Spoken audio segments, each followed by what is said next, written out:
class. It's about midnight here at my house, and my 1-year-old is asleep, so I'm going to try to give a real quiet lecture. Uh, Hope this goes well.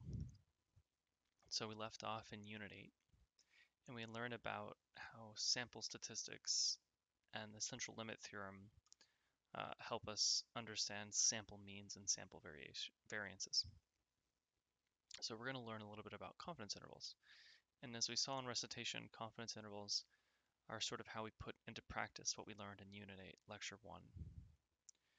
Now this is also given in your textbook, for those of you who have been following along in the textbook. Yeah. Okay. So in Unit 8, Lecture 1, the name of the game was watching how samples from a population are connected to the population mean.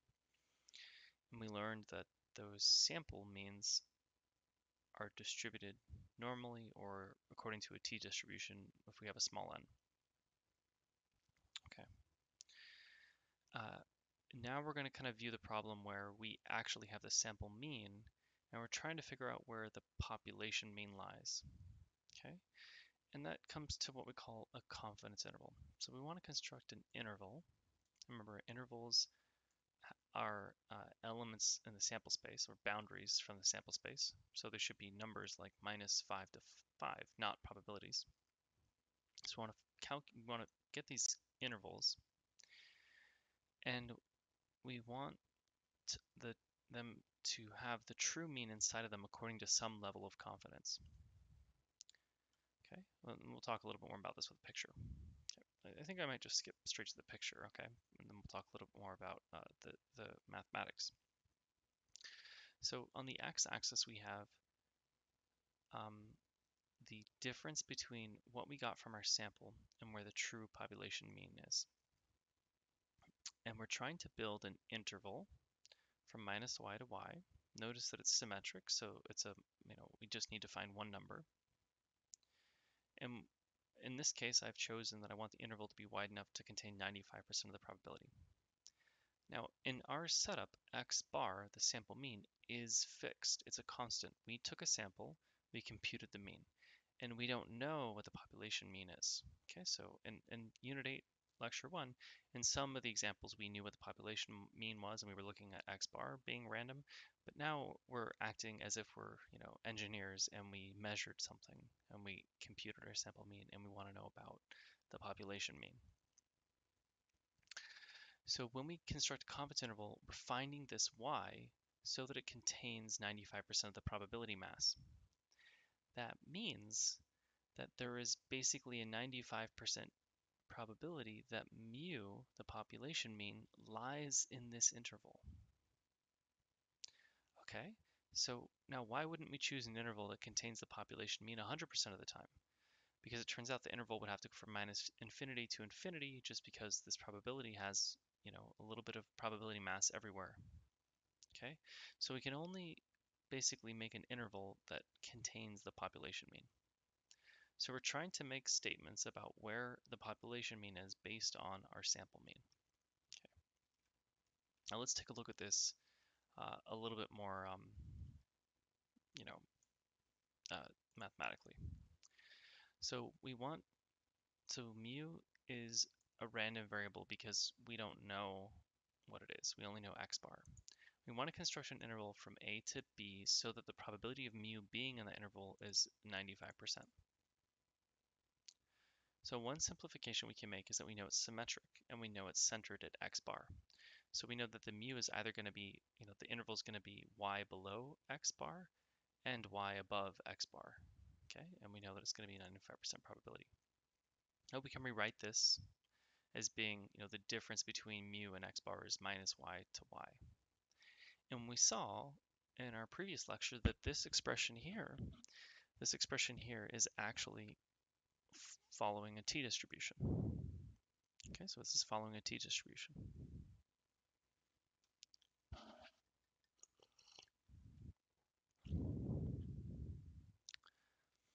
Okay, so I'm not going to go through the code here to make this plot. Um, I think you guys might find it fascinating if you want to make your own sort of descriptive plots, maybe for your projects. But I won't go too much into this. But this is the plot that we were just looking at. Okay. Did I skip a slide? Okay, no, there it is. Okay.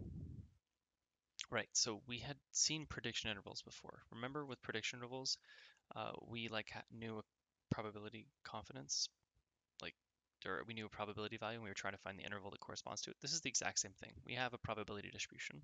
In this case, it's a t-distribution, or z, depending on if we have enough samples. And we're trying to find out, what is an interval that contains that. Okay, so we can rewrite this here. This is just a little bit sloppy. Let's go ahead and make this. So remember that t-distributions require 3 parameters, right? And then this is now with a y. Okay, I'll get that fixed in the lecture. Okay, so um,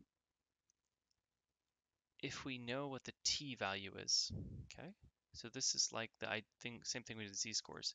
If we can find a t value for some, standard t distribution, that is for a 95% confidence interval, what is our, for a 95% prediction interval, what does our t value need to be? And then we can convert it for our particular distribution. So this is the same kind of trick we did before with z-scores. Like we were looking at normal distributions and we were talking about intervals in normal distributions. Remember, we would get like a z number, like 2 or 3 or something like that, and we would convert it for our distribution by subtracting the mean and dividing by the standard deviation. Now for us, to do that conversion, the mean is 0 because we're always thinking about the difference between the population mean and our sample mean. So when we minus mu, it turns out to be just the, the, the input. And then the divisor is the standard error. Remember, we sometimes call this standard deviation of my error. So if I think of mu minus x bar as my error in predicting the population mean, then my standard deviation of this error distribution is called the standard error. And in Unit 8, Lecture 1, we derived that it's the sample mean divided by the square root of the number of samples that make up my sample that I use to compute the sample mean. Okay, so I haven't done actually anything here. All I'm saying is that if I did know a t for a particular interval, like just like we did for z-scores, if I said, hey, what is a t value on a standard t distribution, so where the standard error is 1 and the mean here is 0, so a standard t with a standard deviation of 1, what are the t values that correspond to a 95% probability? Okay, so I can look those up, right? Those come from the PPF function in Skippy-Stats, where you can get a table of t values. Then to convert it from my distribution, all I have to do, if you rearrange this equation, all I have to do is multiply that t value I got from the table or from the SciPy-Stats PPF function. All I have to do is multiply by the standard error, this sigma x divided by square root of n. So it's actually pretty straightforward. I think the main thing is just to think about what interval you want to construct, what does the area of the interval need to be, and then you look up from PPF or a z-table, what is the z or t value, and then you just multiply it by the standard deviation divided by the number of samples. Okay, here's an example. So let's say I took 5 samples and I found that the sample mean is 45 and the sample standard deviation is 3. What is the 95% confidence interval for the true mean? So I can go back to that equation, the expression I had before. So we need to do one kind of trick here, is that if I want my 95%, so like I want this value to be 95%, there's going to be 2.5% here and 2.5% here. So if we think about what that looks like, it means our interval should have 2.5% on the left of it, then we have 95% in the middle, and then we should have the 97.5 percentile on the top. So if I want to find the t values, they're going to be symmetric. Like there's going to be a t value on the left and a t value on the right. So I could find the one from minus infinity to 2.5%. And you may be thinking, why are we talking about these side intervals or this upper interval? The reason why is that tables aren't written to deal with this middle area. Tables are always written from minus infinity up to a certain number. So the tables or the PPF function, it's always about from the bottom going up to some number. So even though we care about this area here, we have to actually talk about this area here. And so in this case, if we have 95% in here, we'll have 2.5% here, 97.5% there. So what I'll do is I'll just find that 2.5% there. Okay, now you could also you could treat the whole left of this yellow line, so you could find out what is the t-value that corresponds to 97.5%. That would go from minus infinity to here. Okay. So here are two examples. So here, remember I said I have 5 samples, so what goes into the t distribution is n minus 1. So 4 goes in here and 4 goes in here. Then I'm calling that t distribution then the PPF function. And so in this case, I went up to the 2.5% number, and it gives me my special t value. And here I went to the 97.5%, and it gives me my special t value. So, they're the same number, right? And they should be symmetric because that was one of the things that we assumed going in. Okay. It's like hard to drink tea with a mic right in front of my mouth. Maybe I'll move the mic.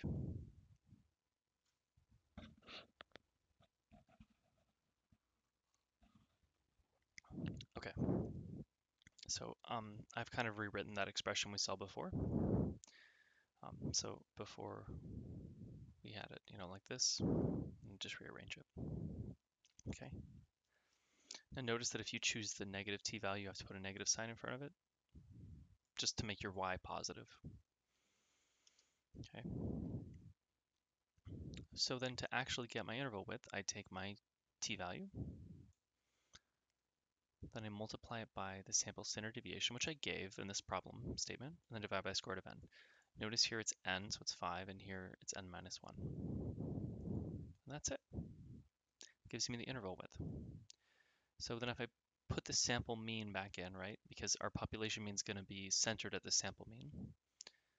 So then it goes from, here to here, and that probability is going to be 0.95 as I decided. So another way of saying this is that the population mean is 45 plus or minus 3.72 with a 95% confidence. Okay, so let's discuss some of the steps. All right. So basically, we saw from Unit 8, Lecture 1, that if we have enough samples, we no longer need to use the t-distribution because the central limit theorem applies. And the other case is if you know the population standard deviation, you don't need to bother with the t-distribution. The t-distribution only arises because we're trying to estimate both the population standard deviation and the population mean simultaneously, and the t corrects for that complexity. So if you happen to know the population standard deviation, then you can just use a z, a normal distribution. Okay, so if you have enough samples that central limit theorem applies, or you know the population standard deviation, you can use z, otherwise use the t-distribution. In step 2, think about where your bounds are going to be. If you're doing a 95% confidence interval, someone just says 95%, that means you have 2 sides to it. And they want to go from 2.5 to 97.5. If somebody asks for an 80% confidence interval, it would go from 10% to 90%. Then you find the 0t values that correspond to your interval. Okay. One common example we'll see a lot is for a 95% confidence interval for the central limit theorem case or the normal distribution applies, minus 1.96 to 1.96. Now some people approximate this as 2, which is actually conservative, right? If I say this is about 2, that's a little bit wider of an interval. So one rule of thumb for engineering, if you're out, and you don't have a calculator with you or something, if you compute the standard deviation, you can immediately report the confidence interval as your sample mean plus or minus 2 times the standard deviation. That's a great rule of thumb, and that gives you a 95% confidence interval. Okay, so if you forget everything from this in 5 years, remember to just double the standard deviation to give a 95% confidence interval. So we use these PPF functions to get these special Z and T values. And remember the PPF, its input is a probability that you want your interval to have, and the output is an interval starting at minus infinity and ending at whatever it gives you back. So it always gives you the left side. Okay, then we have our equation where the interval width is RZ or T times the standard error. Then you can report your answer as an interval, or you can report it using this plus or minus notation. And that's it. I mean, that's how we compute confidence intervals. So here's just some code to do this. This is kind of copy pasta code. You can just copy this and use it in your own examples. This code is it makes it a little bit more complicated because it does some checks. I should remove this. So this top line here, this is just me generating data to show that the code works. Okay, I think someone's going to look at this and they're gonna take that bit of code. So I'm going to do something here.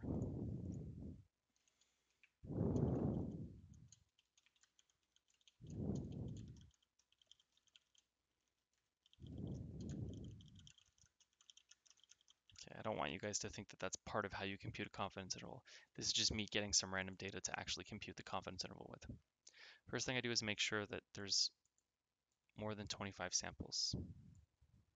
Okay, you can delete this. It's not necessary. It's just, I don't want you to mindlessly use this if you don't have enough samples. Obviously, like we say, it's 20 to 25. So if it's exactly 25, it's fine. If it's 20, it's okay. But what is the right answer? What if you do have 20? What's the more careful way?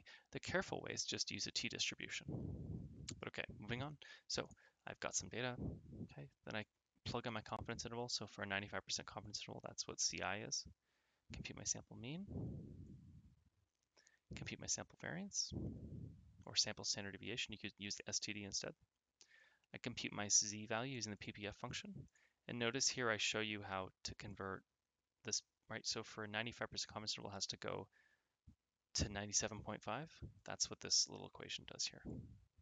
Actually, this makes it go to 2.5%, so then I have to put a minus sign here. Okay, so this expression here accounts for the fact that it's double-sided confidence interval. Then I compute the interval width using our equation above. And that's it. All right, this code, this is just, this isn't perfect. Like you could do some string formatting here and, this code is, not necessary. Just check, remember that this is for if it's greater than 25 samples. Okay, then if you want to use the t-distribution, again, I want to make sure that people don't think this is part of computing a confidence interval.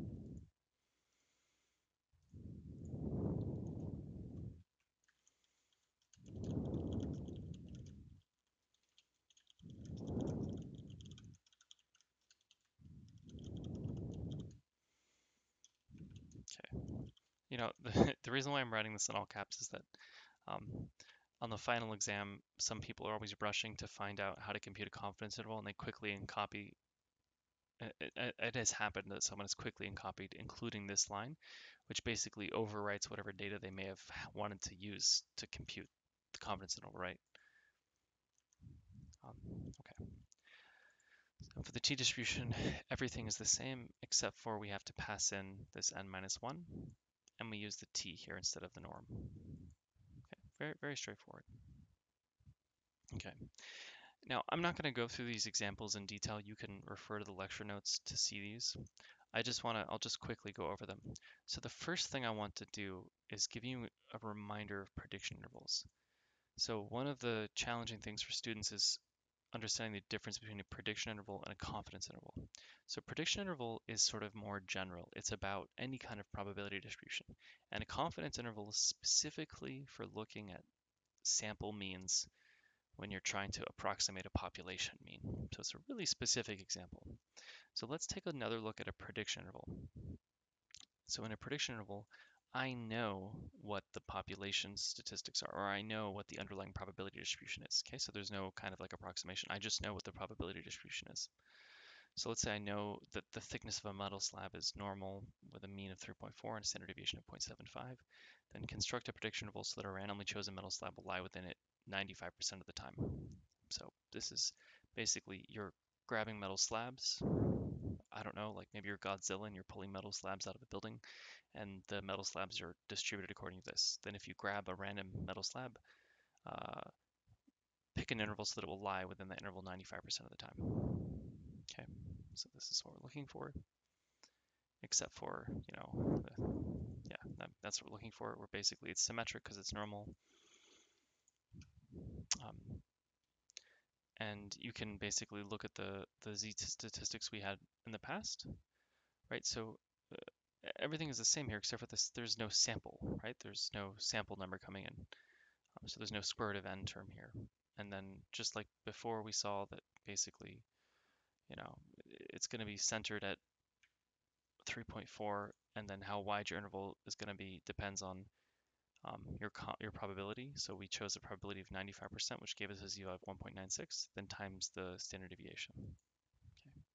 So you can look through this in more detail, but it's or look at the lecture on prediction intervals. I think it's like unit 6, I want to say. But it's just pretty straightforward. Basically, you know the probability that you want to get. You have a z-value that you want to have. Then you can use the equation for a z-score. Now, one thing I haven't mentioned here is that you can always just plug these things directly into the PPF function. Okay, so like if you wanted to, like that example we just saw, you could do ss.norm.ppf.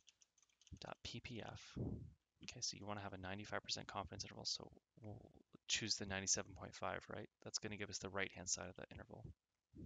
And you can do the scale is, what is the scale? 0.75? The standard deviation is 0.75 and the location is 3.4. So this is me using the PPF function where instead of doing this conversion from a standard normal to my particular distribution, I can just plug it right into my distribution. And I get out 4.9, right? And that's the top of this interval. Okay, so if you take 1.4 plus 1 point, or 3.4 plus 1.4, you get, it looks like I rounded a little bit, but you get, basically 4.87. So 4.87. Okay, so you could just do that directly, right? Or what you could do is you could remove the location and then add it back in, get the same answer. Or you could do what we did in the example, where you multiply by the standard deviation and then add it back in, you get the same answer. Okay, so just showing you that this PPF function, you can put in the distributions of the parameters of the normal distribution directly, or you can convert using that method. Okay, so this example is a digression. This is a prediction interval. We're not learning about prediction intervals for this lesson, but I just want to contrast it, right? So the contrast in the prediction interval, you know everything. You're not approximating anything. You're not guessing at anything. And there's no sample number. Okay, so just so you guys don't get confused about it, maybe this was more confusing, but I just wanted to remind you of what a prediction interval looks like. Now we'll go back to confidence intervals. So let's say I want to know what is the true population mean after grabbing 35 metal slabs. So I'm Godzilla again. We know who climbs on buildings and pulls out metal slabs. Is it Godzilla? No, it's King Kong. Yeah, I'm King Kong, and I pull out 35 metal slabs and I inspect them to see what their thickness is. And I want to know about all metal slabs in the city. Okay, and I find that in general the metal slabs have a sample mean of 3.38. And I happen to know, because I somehow know, that the population standard deviation is 0.75, then construct a confidence interval that will contain the true mean 95% of the time, or with a 95% confidence. So this one is going to be, the clue here is we know the population standard deviation, so it's going to be normal. Okay. So, basically, there's all these little steps here, but all you have to do is you basically report x bar plus or minus the z value times the standard error. So x bar plus or minus this expression. So the z value, I can show you it, if you wanted to do this yourself.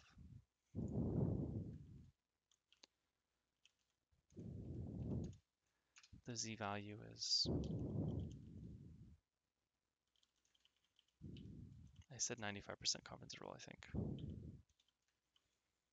There it is, 1.96. And that's it. Then you just multiply it by the population standard deviation divided by the square root of n, and that's your plus or minus term.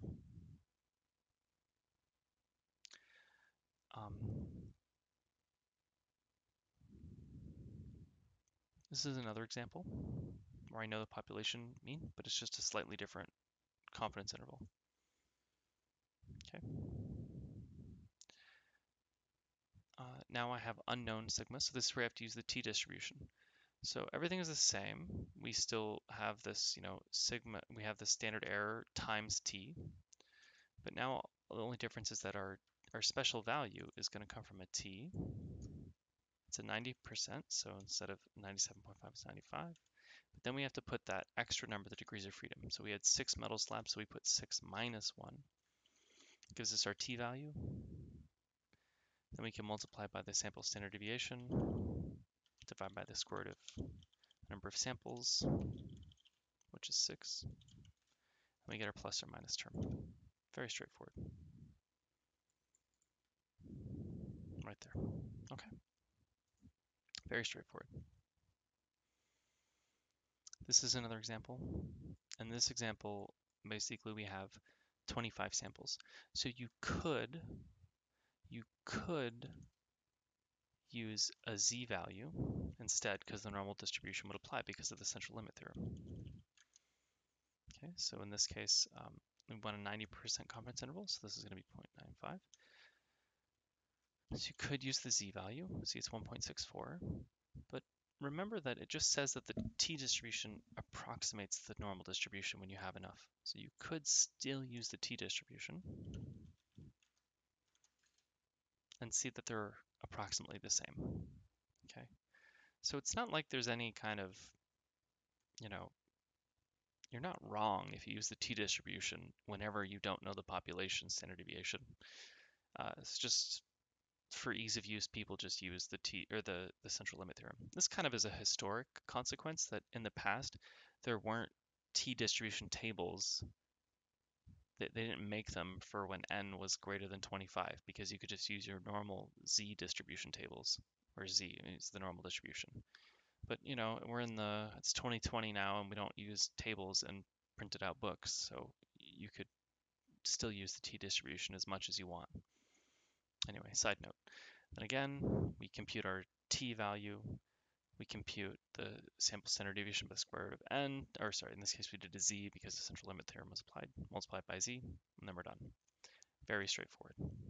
Okay, so I think if you want to, you can review those examples. I think once you've done a couple of them, like in recitation, you've done one in the homework, you'll do a couple of them. It's very straightforward. I think it's probably one of the simplest things to do in this course, but I think they can be a little bit conceptually tricky. Okay.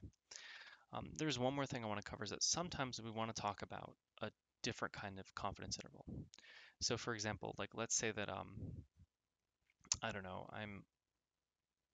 I care about low flow rates in a pipe. Like I'm fine having the flow rates go high, but if the flow rate gets too low, maybe suddenly the pipe could freeze.